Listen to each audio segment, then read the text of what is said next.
ప్రభుత్వం ఎట్లా ఉంటుందో చూద్దామంటే కొత్త ఎమ్మెల్యే కూడా రోడ్ల మీద తీసుకొచ్చిన పరిస్థితి కాంగ్రెస్ ప్రభుత్వం ఉంది.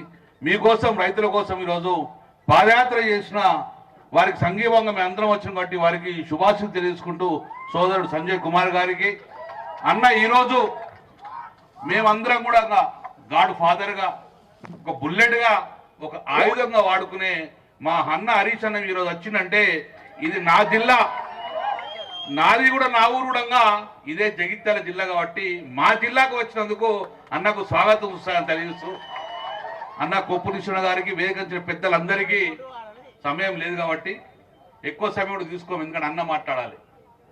20 సంవత్సరాలే ఎమ్మెల్యేగా ఉన్నా, 4 టర్న్లు గెలిచిన, రాజశేఖర రెడ్డి ముఖ్యమంత్రిగా నుంచి గెలుచుకుంటూ వచ్చినాం. కేసీఆర్ గారు కేసీఆర్ గారి మంత్రిలో మంత్రిగా పనిచేస్తాం. 20 సంవత్సరాలు కూడా అసెంబ్లీకి పోతే ఒక భయముతోటి భక్తితోటి పోతాం, ప్రజలకు ఏం సమాధానం చెప్పాలని చెప్పి భయంతో పోతాం. రాజశేఖర ముఖ్యమంత్రి ఉన్నా కూడా ప్రతిపక్షాలకు విలువిచ్చేవారు. కేసీఆర్ గారు ముఖ్యమంత్రి ఉన్నప్పుడు మేమందరం ఒక ప్రిపేర్ అయిపోదాం. మా సివిల్ సప్లై శాఖ ఇక్కడ రైతు రోడ్డు మీకు వస్తాండా, గన్నిబాగ్ తక్కువ ఉందా, ఏం కొనుగోలు జరుగుతుందా లేదని చెప్పి మేము భయముతో పనిచేసినాం. కొనుగోలు వస్తుందంటే నేను హరీష్ అన్న కూర్చొని 4 నెలల ముందు ఎన్ని సంచులు కావాలి, ఎన్ని పైసలు కావాలి, గీ పని చేసుకుంటా అసెంబ్లీ నడిపించేటోళ్ళు. కానీ ఈరోజు అసెంబ్లీలో ఏం జరుగుతుంది? అసెంబ్లీలో ఏం జరుగుతుంది? ఎక్కువ తక్కువ మాట్లాడితే పండబెట్టి తొక్కుతా అంటాడు, బాగా గట్టిగా మాట్లాడితే మెడలకు పేగులు తెచ్చుకుంటా అంటాడు. ఇక ముఖ్యమంత్రి అట్లా మాట్లాడుతుండు, మేము భయపడ్డాం. ఇటు నుంచి ఇంకో మంత్రి బాంబులు ఎత్తా అంటాడు. గిరి చర్చ మనకి ఏదా బాంబులు ఎత్తామలేదు రోజు, మనం బాంబులు వేసినాక బతారే వీళ్ళు. కాబట్టి ఈ చర్చ ఇప్పుడు జరుగుతుంది. ఈరోజు సోదరులారా బాధపడుతున్నాం. రైతు కొనుగోలు కేంద్రాలకు పోతే నేను అడిగిన, సోదరుడా 5 సంవత్సరాలు మంత్రిగా ఉన్నా కదా, కేసీఆర్ పరిపాలన ఏమైందంటే సార్ 95 లక్షల మెట్రిక్ టన్ ధాన్యం కొన్నామన్నాం. కరోనా జరుగుతుంది, కరోనా అవుతుంటే మీరందరు ఇండ్లాలు ఉంటే మేము రోడ్ల మీద ఉన్నాం, మంత్రులందరూ రోడ్ల మీద ఉన్నాం. 95 లక్షల మెట్రిక్ టన్ ధాన్యం కొన్నాం రికార్డుగా. ఈరోజు కొనుగోలు కేంద్రాలకు పోయినాం మేము. నేను సివిల్ సప్లై మంత్రిగా చేసిన కాబట్టి పోయినా, అన్నా రైతన్నా నీ పంట సంగతి ఏందన్నా అన్న ఆరబెట్టుకున్నా, కానీ కొనుగోలు కేంద్రానికి ఇయ్యనన్నా అన్నాడు. ఎందుకు ఇవ్వన్నాడు? అన్న ఈ బియ్యం ఈ వడ్లిత పైసలు అత్యవ రావు కాబట్టి నేను ఇచ్చే పరిస్థితి లేదు అనే పరిస్థితి ఈరోజు కాంగ్రెస్ ప్రభుత్వం నమ్మకం ఉంది. కుటుంబానికి, రైతు కుటుంబంకు కాంగ్రెస్ ప్రభుత్వం నమ్మకం ఉంది. బోనస్ ఇచ్చుడు కాదు, ఎంఎస్పీ ధర ఇచ్చే పరిస్థితి లేదు ఈరోజు. అందుకే సోదరులారా ఒక్కసారి ఆలోచించుకోండి. ఈరోజు హరీష్ అన్న లాంటి నాయకుడు మనకు కావాలి. ఈరోజు సంవత్సరం లోపలనే మేము రోడ్డు మీకు రావద్దనుకున్నాం, కానీ రోడ్డు ముడికి తీసుకొచ్చే పరిస్థితి కూడా ఈరోజు ఈ కాంగ్రెస్ ప్రభుత్వం చేసింది. ఒక్కటి మాత్రం చెప్పగలుగుతాం, సోదరులారా తెలంగాణ తెచ్చింది మా బాధ్యతనే, తెలంగాణ కాపాడుకునే బాధ్యత కూడా టీఆర్ఎస్ పార్టీకి ఉంటుంది, కానీ వేరే పార్టీకి ఉండదు.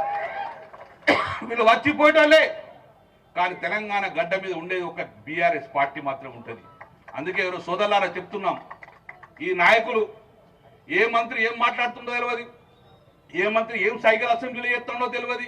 ఎక్కడ మంత్రి అక్కడ దుకాణాలు ఓపెన్ చేసిండ్రు, కంట్రోల్ లేదు.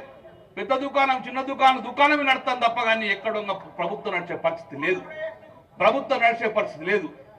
మేమందరము భయంతో పనిచేస్తే ఈ మంత్రులు బరితెగించి పనిచేస్తున్నారు, ఈరోజు బరితెగించి పనిచేస్తున్నారు ఈరోజు. అందుకే వీరికి సంవత్సరం సమయం ఇచ్చినాం, సంవత్సరం సమయం ఇచ్చినాం. రేవంత్ రెడ్డి గారు ఈరోజు సంవత్సర కాలంలో మీ మీద తిరుగుబాటుకు ఒక్కసారి రైతుల ముందు తెచ్చుకోండి. ఈ రైతుల తిరుగుబాటు చూడండి, ఇప్పటికైనా కళ్ళు తెరవండి. హైదరాబాద్ నగరాన్ని విడిచి రండి పాదయాత్ర, కొనుగోలు కేంద్రాలకు మంత్రులు రండి. నిజంగానే రైతు నిన్ను ఏవలేకపోతే నీ పరిపాలన శుభాష్ అనిపించుకో, కానీ మంత్రులు హైదరాబాద్ కూర్చుని కాదు. ఈరోజు ప్రజల మధ్య కలిసి కళ్ళాల పండు తిరగండి, రైతుల కుటుంబాలను కలవండి. ఈరోజు అదే ప్రభుత్వం. కాబట్టి సోదరులారా మేమందరం కూడా రైతు బిడ్డమే, మీకు అండగా ఉండేది మేమే. కాబట్టి సరే మార్పు జరుగుతాయి అనుకున్నాం, కానీ తొండలేసే ప్రభుత్వం మారుతుందని చెప్పి మా వద్ద ఇప్పుడు అనుకోలే. కానీ ఏం తొండలేతుడు, అసెంబ్లీలు కూర్చో భయం అవుతుంది. వాడు తొండ అంటాడు, వాడు బాంబు అంటాడు, వాడు ఏమవుతాడో తెలియదు. మొత్తానికి అయితే అసెంబ్లీ ఉంటే ఈ పరిస్థితి ఇది కాదురా బాబు. రైతుల కన్నీరు పెట్టే కూడా చూసుకో, రైతు ముఖంలో సంతోషం చూసే ప్రయత్నం తీసుకురమ్మని చెప్పుకుంటూ, ఎప్పటికీ బీఆర్ఎస్ పార్టీ మీకు తెలంగాణ తీసుకొచ్చింది మేమే, ఈరోజు మీరు కాపాడేది కూడా ఇంకొక బీఆర్ఎస్ పార్టీ అని చెప్పుకుంటూ సమన్వయం చేసుకుంటూ, మా హరీష్ అన్న నాయకత్వంలో కృష్ణా అర్జునులుగా పనిచేస్తారు. ఒకడంటాడు మీ అందరిని కూడా కమ్మెత్తాడు, బొంద పెడతాడు. కృష్ణార్జును బొంద పెట్టిన చరిత్ర ఎక్కడ ఉన్నది బిడ్డ? ఎక్కడన్నా కృష్ణార్జును బొందలు పెట్టిండు మిమ్మల్ని. కాబట్టి దయచేసి సోదరులారా, మేమందరం కాపాడుకున్నాం. కాబట్టి ఈరోజు డెఫినెట్ గా రేపు రాబోయే కాలంలో ప్రజల పక్షాన మేము ఉండటం దేనికైనా సిద్ధంగా పోరాడతాం. కాబట్టి మీ అందరికీ కూడా శుభాకాంక్షలు. జై తెలంగాణ.